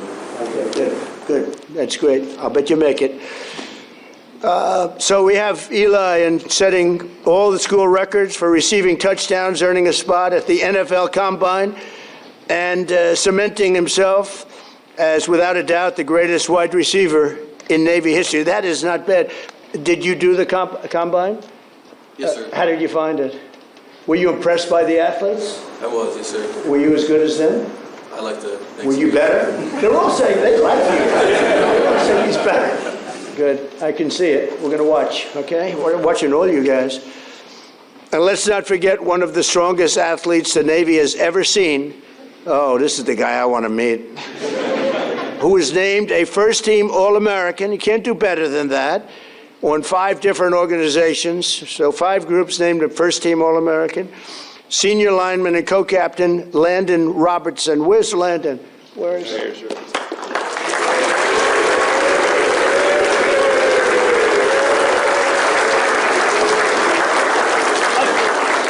His arms are like steel. I just hurt my head. I hit his muscle. It's like steel. You think I can take him in a fight? Thank you. Congratulations. That's fantastic. So listen to this about Landon with a 665-pound squat and a 465-pound bench press.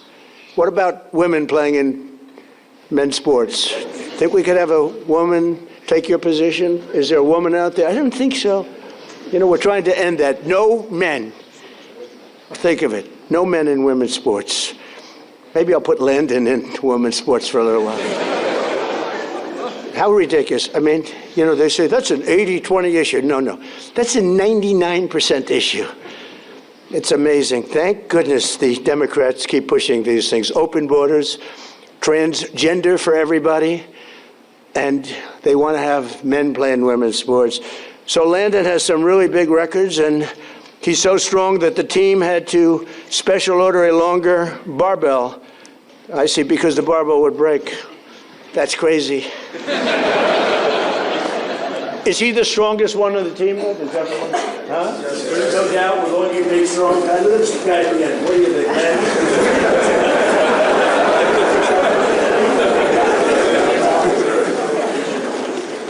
So thank you very much. We have a lot of fun at these things. I love sports, and I love athletics, and I love competition. I love competition, and these guys are champions. But perhaps no single player better represents the heart and soul of this team than your 5'9", 174. I love those guys. Those guys that are a little smaller than you're supposed to be, but they have a bigger heart than everybody on the team, right? And the other team, too. 174-pound playmaker who delivered key knockouts and blocks on opponents almost twice his size. Senior Brandon Chapman. Brandon plays selfless, relentless football. I got this from his coach. As he likes to say, quote, here's a quote, "The way I look at it, the fight's not over until I win."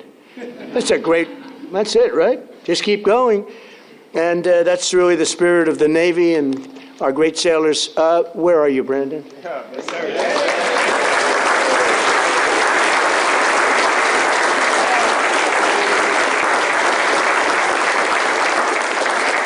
Love them.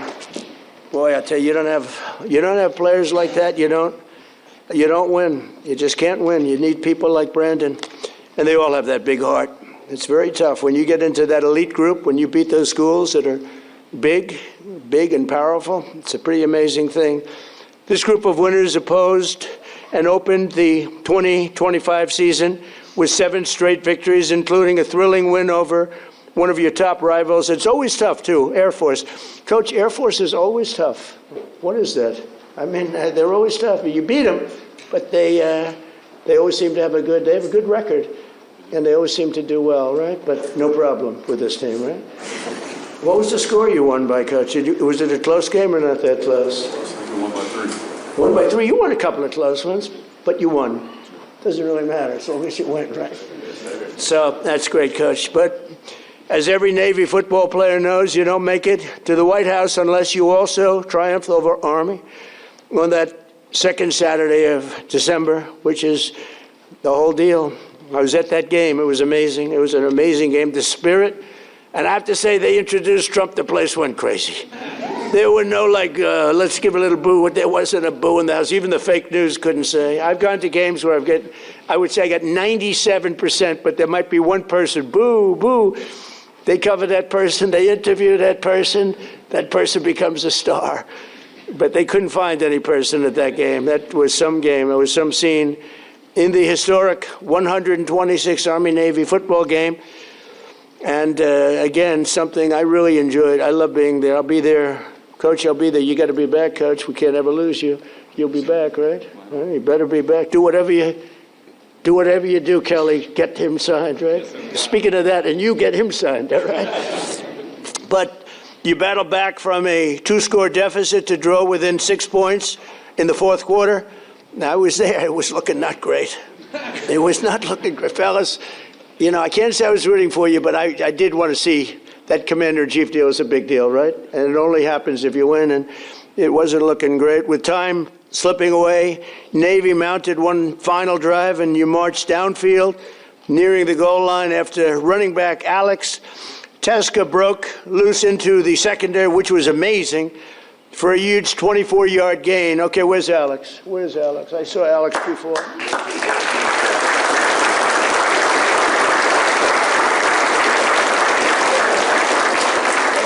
Oh, thank goodness. That was fantastic. I watched that because it was not looking good. After you did that, the momentum shifted, right, Coach? The coach was saying, I don't know, I got a problem, and then he did that. We all felt good. That's great. Congratulations. That's beautiful. That's amazing. So Alex did his job, and he did a fantastic job. But every football player knows, every single one of them, that you don't have heart, you don't have that. You can have all the strength, like Brandon, you can have all the strength you want, but if you don't have heart, that's exactly what Alex showed, and he's another one that's known for that. Then 3 times the formidable Army defense held the line, and they really held it, making it 4th and goal.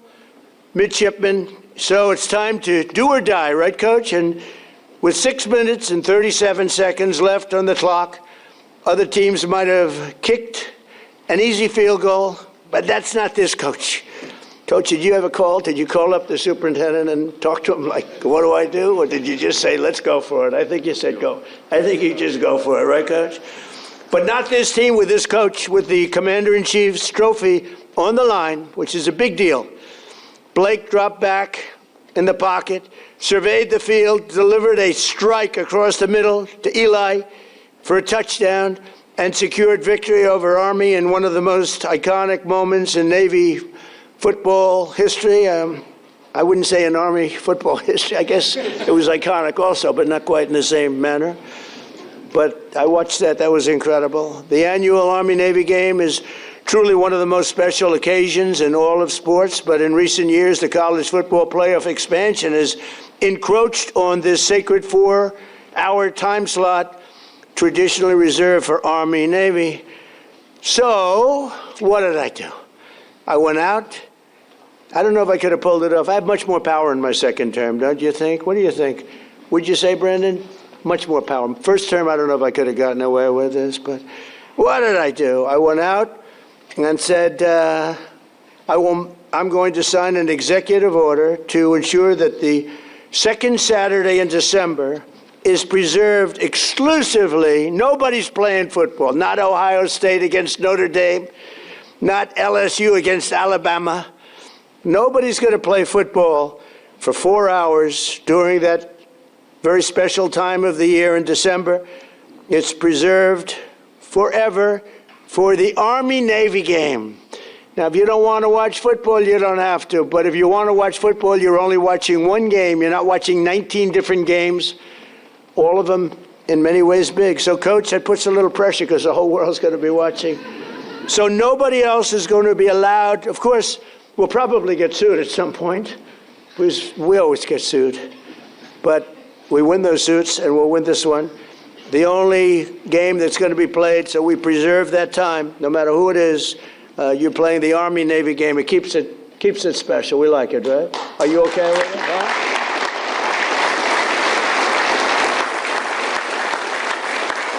And just simply, we don't want other college football games over, playing over us. And frankly, I'd always watch the Army-Navy game anyway, but you don't know. You get some of these games, they're pretty tough, pretty good, and they're pretty tough. And they'll be able to play, but they'll play after 7 o'clock, I think.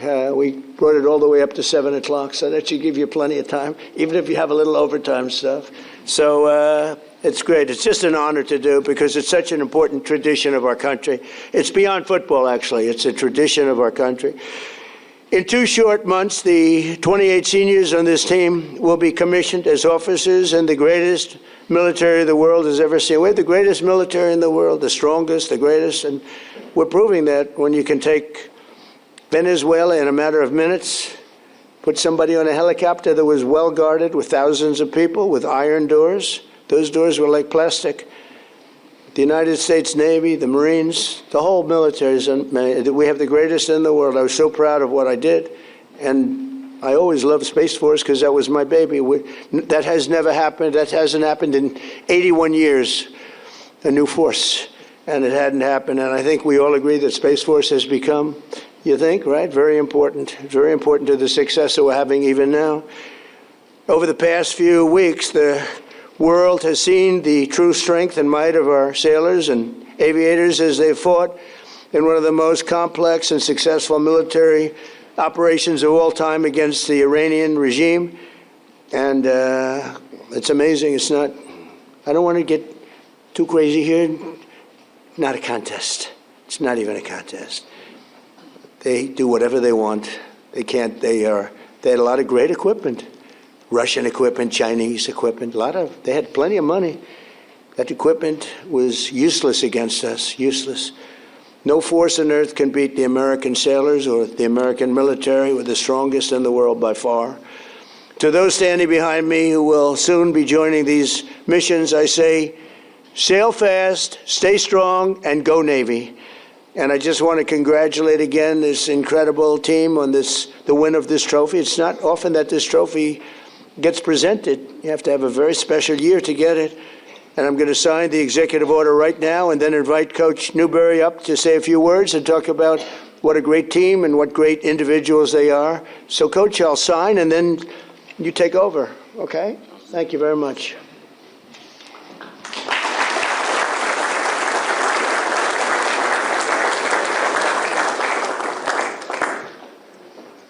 This is not an auto pen. Imagine taking it and say, would you please have this signed? Somehow, I don't know how they got by that. It didn't work. Let's go.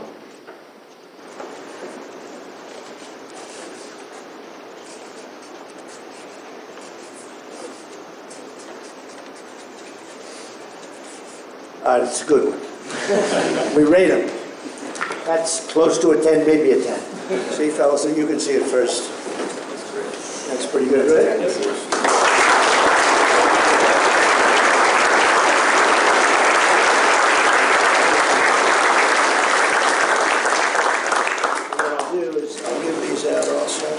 We'll pass them around. If you're going to get them down at the office, you're going to get that up there if I'm mistaken.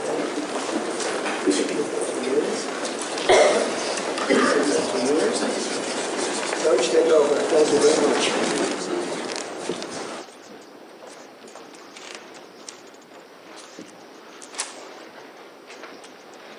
Good morning. Thank you, Mr. President. Thank you for signing that executive order, protecting the sanctity of the Army-Navy game. It's a game with a soul, and it deserves to be protected. Thank you very much. Thank you to you and your staff, your gracious hospitality, and for making today's ceremony possible. Thank you to the distinguished guests and everyone in attendance for being here to recognize this team and this exceptional group of young men. On behalf of our players, our staff and their families, our superintendent, General Michael Book-Schulte, and our athletic director, Michael Kelly, it is truly an honor to be here. We're grateful and humbled to be back again. As I shared last year, it's been our goal to return to this stage many times during your tenure, Mr. President. There's no higher honor in our program than standing here, representing the Naval Academy, the entire brigade of midshipmen, the Brotherhood, and all the men and women who serve and have served in our Navy and Marine Corps. These young men understand that wearing the Navy uniform comes with a responsibility greater than football. Each day they strive to live up to the core values of honor, courage, and commitment, and the standards of those who came before them. Leaders of character who have gone on to serve our country with distinction. What they accomplished this season is a direct result of that ethos and mindset. The players here on stage and to my left in the audience are some of the very best our country has to offer. In just a little over 2 months, these 28 seniors standing behind me will graduate and commission as officers in our Navy and Marine Corps under your command, Mr. President. They will do so with character, discipline, and the values that define this institution. I also want to recognize our fellow service academies, the United States Army and the United States Air Force. The rivalry we share is among the greatest traditions in college football, but it is grounded in deep and enduring respect, because we know that one day many of these young men may stand shoulder to shoulder in defense of our nation. The Commander-in-Chief's trophy represents the commitment, discipline, teamwork that define the future leaders and warfighters of our armed forces. Every day our players balance the demands of Division I athletics with the responsibility of preparing to serve as officers. That challenge forges the character this trophy represents. In our view, it is the most meaningful and honorable trophy in all of college sports. To our families, alumni, and the countless people who support the Naval Academy, thank you. Your belief in these young men and what this institution stands for makes moments like this possible and special. Mr. President, thank you for hosting us today and for your continued support of the men and women who serve our great country. This time, I'd like to bring our two captains, Landon Robinson and Blake Horvath, up to present you with a couple of gifts. Great, thank you.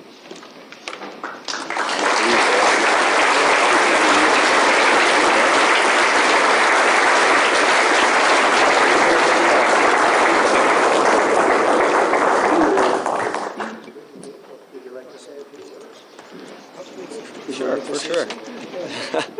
Well, first, Mr. President, it's just an honor to be here. This is very heavy. I know. You need a strong neck. Like you said, well, you're the healthiest guy here, so you got the neck to do it. Yes, sir.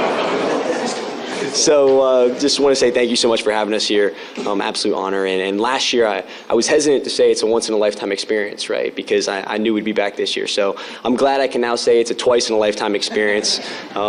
And just couldn't have done it without our whole team here, right? Our support staff, from the strength and the trainers to all these guys and all the guys who are still at school right now in class. Thanks to all of them, and just for everybody for supporting us. And, go Navy, beat everybody.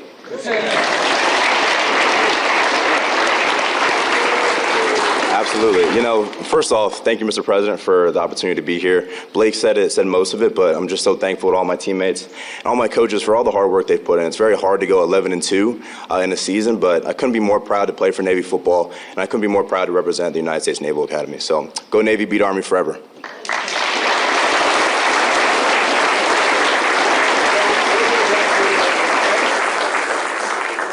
See you at the Oval. Now, anybody does not want to go to the Oval, please raise your hand. Thank you. See you in a couple of minutes. We have some. Thank you, everybody, very much.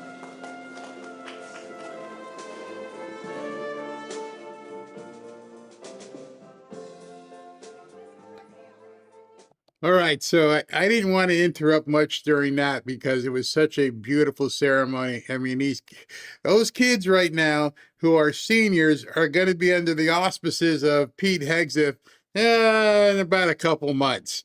So, pray for all those young men. They've got their heads about them really well. And I just love seeing President Trump with a beaming smile as he's talking to these kids.